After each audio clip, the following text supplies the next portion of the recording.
Assalomu alaykum va rahmatullohi va barakatuh. Hurmatli kanalimiz muxlislari. Bugun iltimos bo'lgan ekanki, shu kommentariyada shu ekib qo'ygan piyoz chesnogingizni ham qanaqa ekilishini bir ko'rsatib bersangiz degan bir iltimos bo'lgan ekan. O'shanga men ko'rsataman hozir qanaqa qiladi. Oddiy mana apilka, qipiq ya'ni olinadi. Shu narsani keyin solib qo'yiladi. Mana latokka. Keyin mana piyozni bu yerda yaxshilab ho'llanadi. Mana hozir men ko'rsataman qanaqa ho'llash kerak mana. Mana ho'llab qo'yasizlar.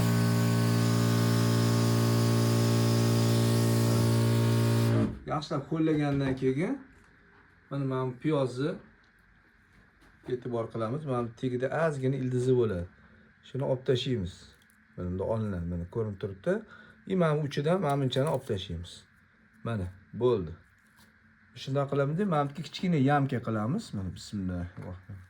Ekib qo'yamiz. Mana keyingisi mana piyozni olamiz. Ildizini ochib olmasa, kech chiqar ekan. Quruq ildizi bilan tiqib qo'yish kerak emas. Mana ozgina yamka ochamiz, qo'yib qo'yamiz. Qadarli qoladi.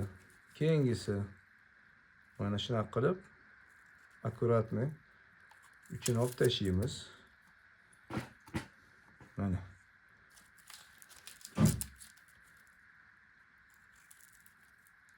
Oson. O'zicha apilkaga ekish ham shart emas. Buni любой bir baklashkani kesib, ichiga tualetning bumaga solib namlab qo'ysa ham bo'ladi. Apilka solsa ham bo'ladi. Yer solsa ham bo'ladi. Mana. Qilamiz. Bunday qilib ekib qo'yamiz. Bir hafta oralatib eksanglar yaxshi. O'zingizga svejiy chiqib turadi. Mana piyozni ekib qo'ydik. Endi chesnovda qanaqa? Chesnov mana ko'ryapsizlarmi? Nadimida uydagi chesnovlarni olib ekib qo'ygan bo'lsa, shu sal qing'ir qiyshroq bo'lib chiqqan. Hop, buni nima qilamiz? Mana bu soqolini olib tashlaymiz. Deb buni ham mamlaqa anaqasi joyi bor. Haligi qattiq joyi bor. Hozir. Shu qattiq joyini olib tashlash kerak. Mana bunaqa qilib o'zi bilinadi. Chotki chiqib ketadi o'zi. Mana. Mana shunaqa qilib, mana misol uchun mana bu yoqqa biz buni ekib qo'yamiz. Chunki bu yoq taraf o'zi yig'ib bo'lganmiz hosilini. Bu yoq tarafini yeyishimiz kerak.